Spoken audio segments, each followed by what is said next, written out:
男嘉宾小宋31岁，来自吉林，是房产京剧。女嘉宾小杨29岁，同样来自吉林，是一名职员。来，有请两位，有请。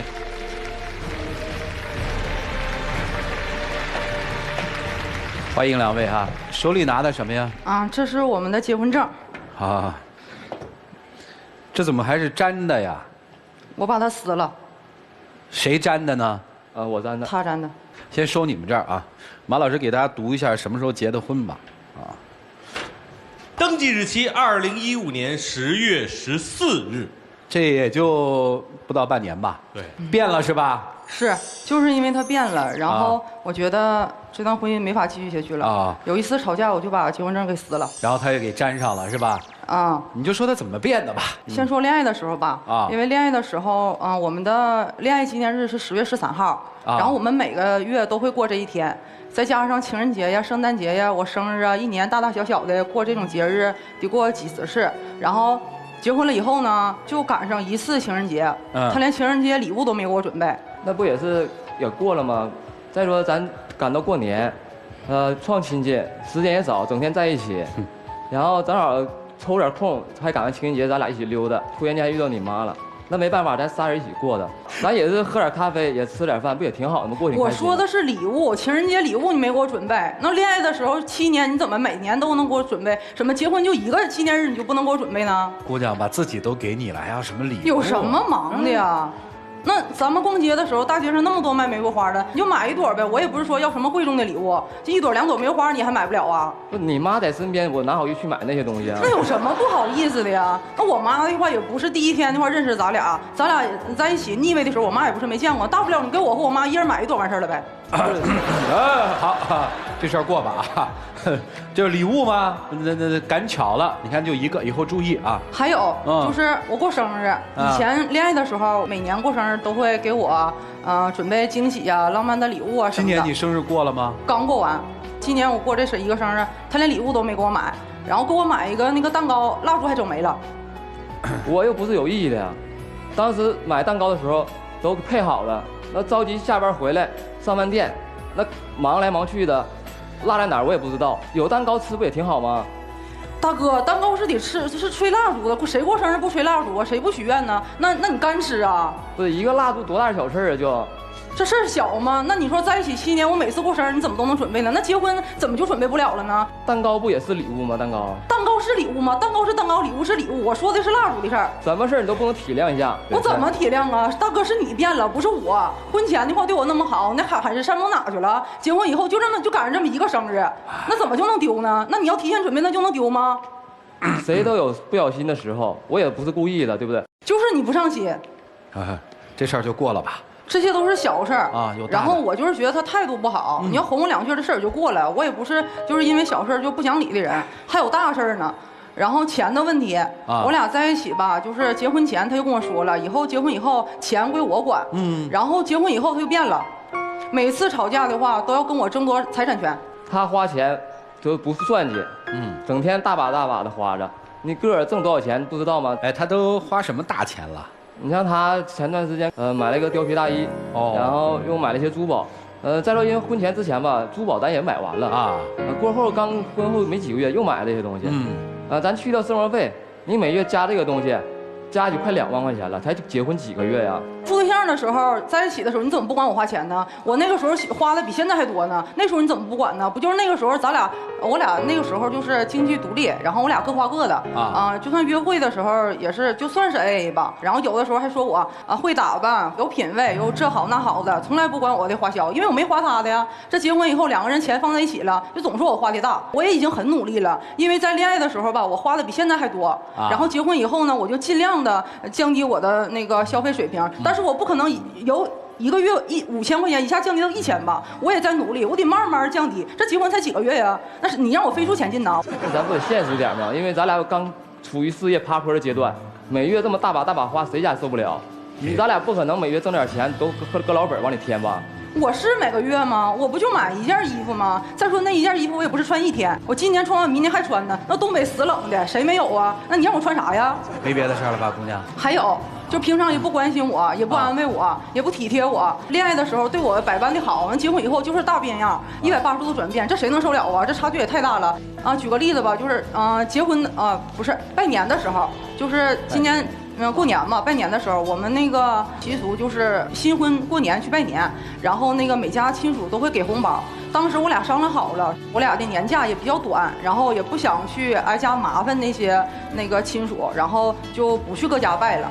但是我俩想就去长辈那地方拜一下了，去我妈家，还有他妈家，或者是还有那个我姥姥，还有他奶奶家去一趟。然后去我姥姥家的时候，就碰巧遇到我家那些亲属了，意外的就给我了一些红包。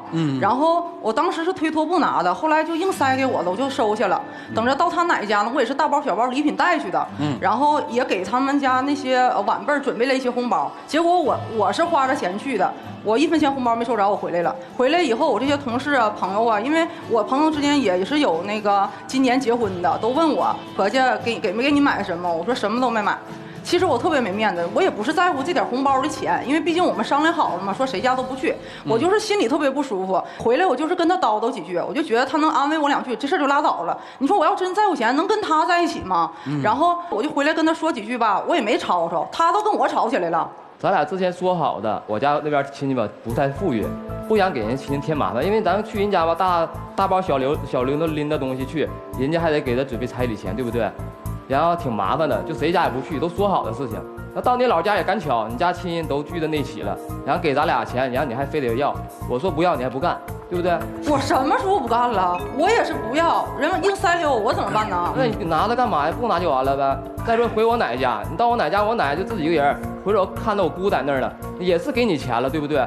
那咱俩当晚辈的，咱能要老人钱吗？当然是咱给老人钱。现在不是钱的问题，我都说了，我说好多遍了，不是钱的问题，是你态度问题。我要是在乎这点钱的话，那我干嘛提出来不去你家拜年呢？我为什么提出来？我不是为你着想吗？如果这换成别人，我早去了。我这么为你着想，我回来就只不过就是想让你安慰我几句。你呢？你安慰我了吗？还跟我吵架？没去之前答案已经揭晓了，都知道不去了。答案是答案，家是讲情的地方，不是讲理的地方。你跟我讲这个道理有什么用？我就是让你安慰我几句。那处对象的时候你怎么知道安慰我？现在怎么不知道了呢？你不就无理取闹吗？我怎么无理取闹了？这是小事儿，但是就因为小事你也不让着我吗？以前你怎么就知道让着我呢？这是因为结婚了到手了，然后不珍惜我了。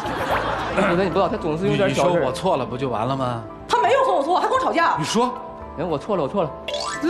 现在说有啥用啊？都吵完了。再说2句，我错了。我错了。说对不起。对不起，得了吧？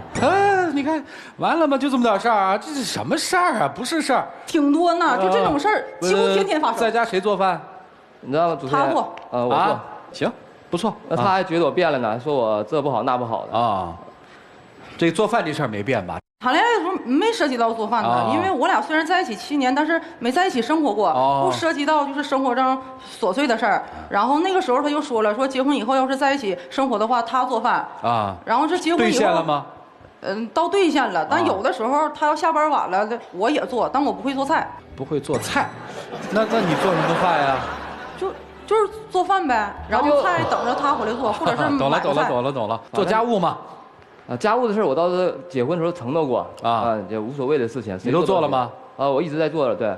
行了，这事儿就过了。再问点其他的问题啊。小片里面说你家人一直不同意，对不对？对。为什么不同意啊？因为我父母吧想让我找一个就是朝9晚5的，然后工作稳定的，然后他工作不是很稳定嘛，而且我妈妈比较重视教育，想让我找一个学历比较高的，对将来孩子有好处。然后我周围的朋友啊、同学呀，还有同事什么的，反正知道我俩这个事儿的。都没有赞同我俩在一起的，觉得我俩价值观什么的各方面都不太合适。当时我也是顶着挺大的压力才决定跟他在一起的。对，你们这个当时就当了7年这不容易是吧？对。父母反对的很厉害吗？特别厉害，因为父母限制我和他来往嘛，每次都把我送到外地发展，然后送走好几次。当然每次把我送走了以后，他都把家里工作辞掉了，然后追我过去。最近这一次就是我去长春嘛，然后他也追过来了。当时我们已经分手半年了，后来他追来以后的话，在长春重新找的工作，然后为我也付出挺多吧。后来我家里就是默认了，因为毕竟在一起这么多年了嘛。然后每一次都是这样。觉得也挺真心的，就不计较那些了那不挺好吗？但是结婚后他又变了呀。我真没觉得我变，就像他说的，家里家务活啥都不用你干，对不对？他有公主病那种感觉啊。谁有公主病啊？那我要公主，那有你这当驸马的？不是，我现在咱俩成家到现在，我就像个奴才似的，她就像公主。那哪个公主能嫁给奴才呀？我要是把你当奴才的话，我还跟你结婚干嘛呀？什么事情都得是指挥着你去干啊。比如说，老宋给我倒杯水。老宋给我擦擦鞋，老宋给我拎包，这干嘛呀？天天都支持我，我下班回来我也挺累。我为啥支持你啊？我还得买菜。我为啥支持你啊？因为咱俩恋爱的时候都是你主动给我做，就我俩买瓶水，他都会主动把那盖儿给我拧开。现在结婚可拉倒好，给我倒杯水都不动弹，咱俩玩游戏，说好几遍了才能动弹啊！你等一会儿，等一会儿就这样，这就是你对我态度问题啊！你对我在婚前就不一样了。什么态度？到现在你想要的、想得的都是一样满足你，我哪变了？你说你哪变了？整天跟我吵架，你说哪变了？我吵什么架？都是你这挑事儿，你知不知道？我挑事儿，我说的这些事儿都是我占理。我一天天下班回来，忙着家务，又得去买菜，做完饭，然后晚上得伺候你，又得洗水果，又得给你倒水端茶的。你现在就在抱怨呢。干好也行，啊，连个奖励没有；干不好就骂，再不是睁眼急眼了就动手。我啥时候骂你动手了？那都是气急了，打你两下。再说我就才100来斤，我这小胳膊小腿的，还能给你打残废了？打谁不疼啊？你那天天光打也行了，不是掐就抠的，我真受不了，太疼了，真的，忍不住。哎，你觉得婚后他变了吗？我觉得变得有点就是小脾气了，太小脾气了。就像那个结婚之后没几天，咱俩在一起睡觉的时候，晚上哈，我翻身打把子，好像把他头压着了，不小心给他压醒了啊，醒了就急眼了，起来刚好我给他吓住了，然后我寻思吓住了行，就摸摸头发叫一叫呗哈，行，别害怕别害怕了哈，对不起对不起的。那也当时没说对不起，不是我哄你了吧？我都说疼不疼给你揉了，没哄。然后我说你别生气了哈。那没完没了的还说着我就寻咋整？那我就换个屋，我就拎那衣服换屋睡了。换那屋他追出来了啊，说我跟他分居睡，说你要分居就离婚，啊就老搁这话题刺激你，谁能受了啊？然后我还几句嘴吧，急眼了，就给我。那你说谁结婚分着睡呀？就给我打了，你说不小心吧，一拳打着我那眼眶上了，还给我打青了。第二天早上班，单位同事看都特别笑话。那你说他压着我头发了，你要跟我说句对不起啊，不好意思什么的，我就再转个身，我又睡着了。然后还跟我吵吵，完自己还要跟我分屋睡，那你说我能不生气吗？我就上那屋锁了他2句，他又跟我吵起来了，然后我就打了他2下，然后他还躲了，可能他一躲的话，我就打到他眼睛那儿了。那我不是故意的，那我还能就家暴往眼睛上打呀？你本来准备打哪儿的？就打胳膊呗。打胳膊躲一下，打眼睛上了，哎，这个误差比较大。他跑得厉害。哎，你还想过不？我当然想，你是真不想了哈。反正他要是改的话，我还再考虑考虑；他要不改的话，那我也不想了。啊，行吧，就这么点事儿吧。这都是大事儿。这事儿得多大呀？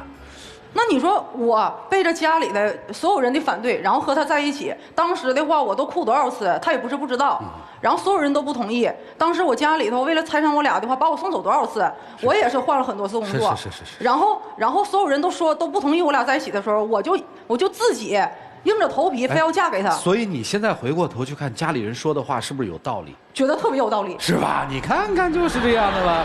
哎呀，我特别后悔。他们的经历再次告诉我们，聪明的家长绝不阻拦，一阻拦就阻拦出这样的，让他们接触，让他们了解，多好啊！但是是不是心里其实还有他呀？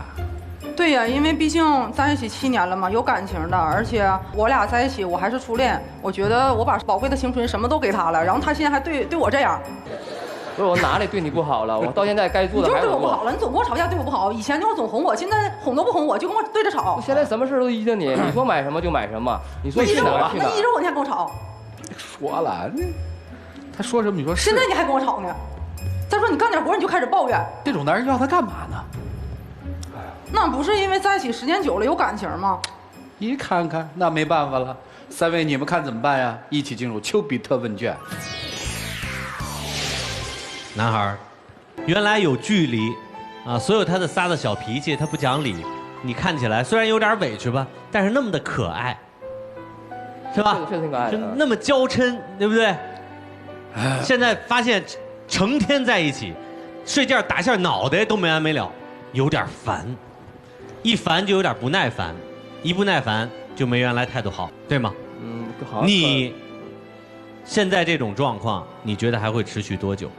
我忍1次、2次、3次都无所谓，就是希望他能理解点，不要就什么事抓着不放。我刚才看了你们俩结婚证，上面有出生日期，兄弟咱俩同月同日生。我不是说非拿生日说事儿啊，但我是这样的，我太太什么都是对的。在我们俩结婚前我就这样，婚后我还这样，她什么都是对的，她也掐我，掐得青一块紫一块，我忍，只要日子过得去。王老师，你受了多大的委屈？对啊，给他张纸让他哭。我是怎么样开解自己的？哎呦，哎，对，很简单，兄弟，一个女人把什么都给了你，青春岁月，你应该婚前对她什么样，婚后尽量对她什么样。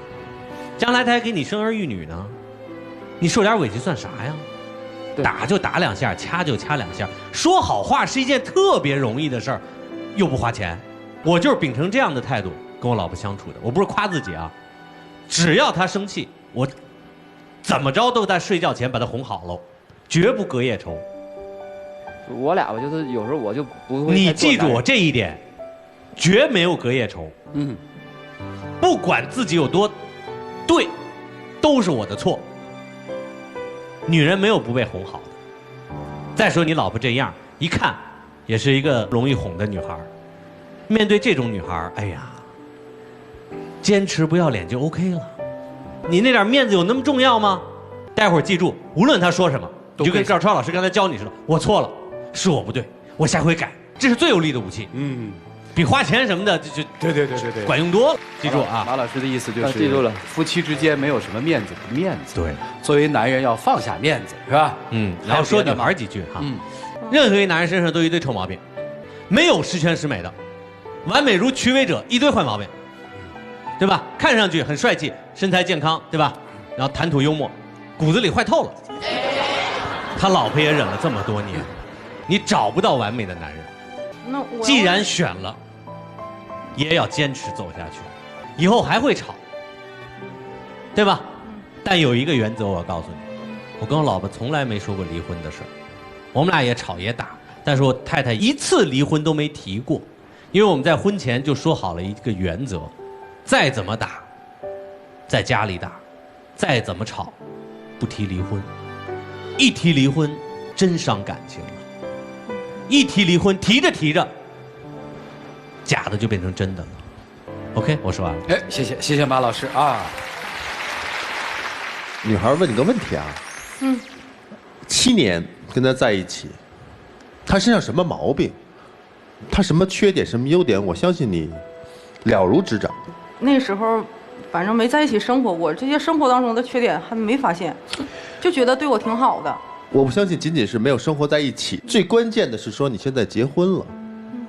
最关键的是说，你这段7年在一起的时间里头，遭到了父母，也许还有很多亲朋好友的一致不看好，其实你压力很大。而真正当这种压力发生质变的时候，就是你结婚了。你现在觉得，哎呀，万一我们俩不幸福，那会被很多人会真是看到了笑话。对。所以呢，你现在就超级敏感，放大他现在所有的细节。也许他现在所有做的事情，其实跟以前是没有什么变化。只不过，你把他所有的缺点都放大，都觉得，是不是你得到我了？结婚了，你就可能要变了？是不是以前你故意做出了那么多对我迎合的那样的行为，其实就是让跟我结婚？其实你潜移默化中把那些有些朋友也好、亲戚也好给到你的一些话、一些言语，你自己已经听进去了，并且你是在生活当中就极度的去体验他们的话。是不是真的？是不是男人一结婚就会变坏？是不是男人得到手之后就会不珍惜？他是不是忍了7年该爆发了吧？哎，你一直在自我的这种暗示，然后你再看他，果然是变了。其实，很大程度是自己在给自己这种暗示。当一个根本就没有错的人，你想在他身上找到错，其实很简单，人无完人，他即使装，即使爱你，即使忍你，也是有限度的。你也不能毫不讲理啊。所以你再想想，他有那么坏吗？是他变了，还是你变了呢？其实是你变得更多一些。所以呢，我们把心态啊放平衡了。因为我敢说，每一个女孩在新婚那会儿一定会有忐忑，一定会说我是面临了一个新生活，他已经不是我男朋友了，他是我的丈夫，今后我们还要在一起过日子了，所以都会有恐惧的。放平心态，他还是他，度过这个磨合期就好了。而男孩呢，理解一下女孩，他是面临压力很多的压力跟你在一起的。在这个阶段里头，多跟马老师学学，等他过了那个阶段，其实他可能就会好了，好吗？知道了。 OK， 谢谢老师。谢谢。来，涂老师，下架和高攀都是有风险的。下架的风险在于是否真的心甘情愿，高攀的风险在于是否真的诚心诚意。你是心甘情愿嫁给他的吗？是。你撒谎，你不是心甘情愿。你的人虽然已经下来了，你的姿态还是公主的姿态。你表面上说我心甘情愿，我图的是你的温存，但是你依然每天摆出一个公主的姿态。真正的下嫁，那你就内心要告诉自己，我嫁给他代表着从此我就成为了一个灰姑娘，我再也就放弃了我在父母家的那种富裕的状态。爱买貂，我也不能再任性，我就每天要过那种平淡的日子，不管我周围的闺蜜、我的朋友怎么说，这是我选的。这叫真正的下嫁。你是下嫁吗？你不过是在众人的阻拦的过程当中，再加上他的那种所谓的温存和穷追不舍，你任性了一把。我就体验一下这个穷小子对我的温存，如果他能够这一辈子对我好，那我也可以，但不是的，你没有。我告诉你，你已经不再是公主，你不是了，你就是个灰姑娘。现在你就应该像司马相如和卓文君一样，从此他吃什么饭你就吃什么饭，他工资挣得了几个钱你就过什么样的日子，讲什么排场啊？这不是你自己自选的吗？别给我买什么貂，别给我讲什么任性，每天跟普通的女孩子一样去生活，生活的质量就是没那么高，你明白吗？我再问你，你是诚心诚意娶的她吗？对。如果你是诚心诚意的娶的她，你就明白，我是高攀。我既然当初我那样对她，我就知道公主应该怎么去对待。她为了我委屈我嫁到我家来，我就应该心甘情愿、诚心诚意的，好好的伺候着她。你让她过了这么20来年的公主，突然之间转换成角色，转换成一个灰姑娘，她一下子半会儿转换得过来吗？你口口声声说你没变，从你身体力行每天做的这些事情来说是没变。以前你做饭，现在还你做饭；以前逆来顺受，现在还逆来顺受，只是心态不一样了。以前那么心甘情愿，现在不是太心甘情愿。婚已经结了，你嫁的就是这么个人，你找的就是这么个人。如果大家始终如一的在婚前以彼此这样的状态继续走下去，就接受目前的现实，因为是自己选的。但如果不愿意，就索性撕得粉碎一点，就离了吧。离呀，好啊，那是你们自己的事儿。请记住，我是谁，婚姻里我又是谁。别再动手了啊！说心里的话，不要说伤害对方的话，好吗？好，一起进入黄金60秒。咱们在一起7年了。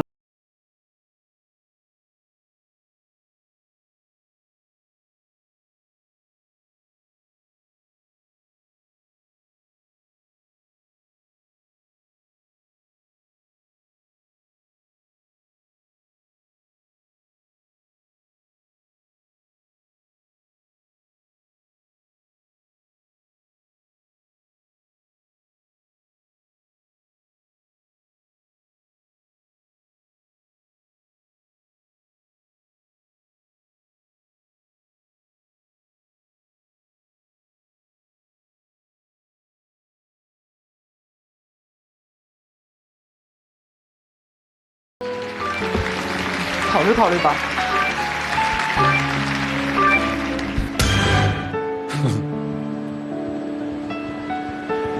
回吧。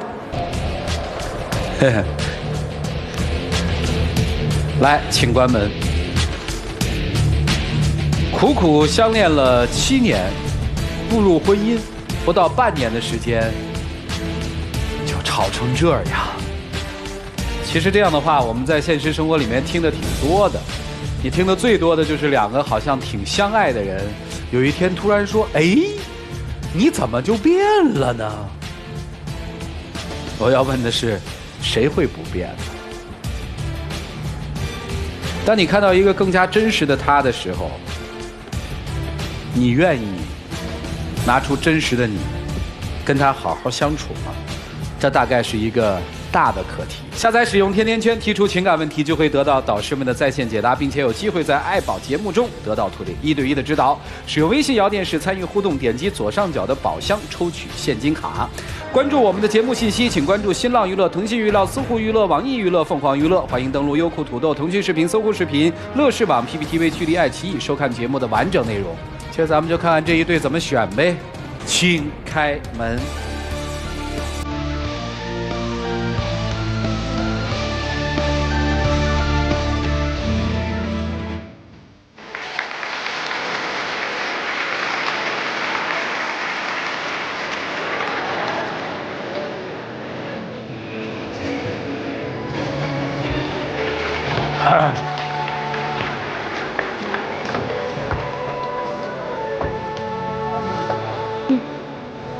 往中间站，哎，还是有出气象的。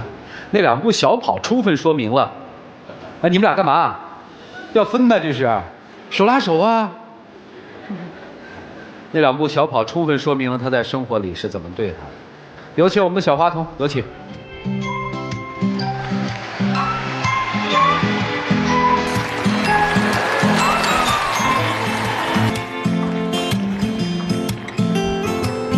谢谢。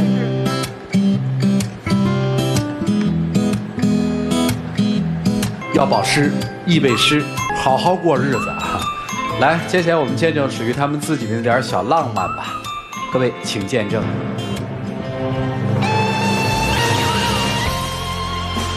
谢谢你的不离不弃，感谢你一直的陪伴。从今往后，我会好好的努力，加倍的工作，赚足够钱，让你幸福，永远我的小公主。老婆，我爱你。老公，我爱你。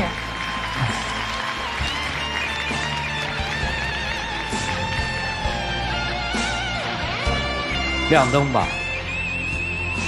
我就问一个问题：赚不到钱怎么办？我会努力的。所以努力给他幸福就好，跟钱不钱的没什么关系。回去吧。谢谢你。别闹了啊！结婚证。谢谢老师。回吧。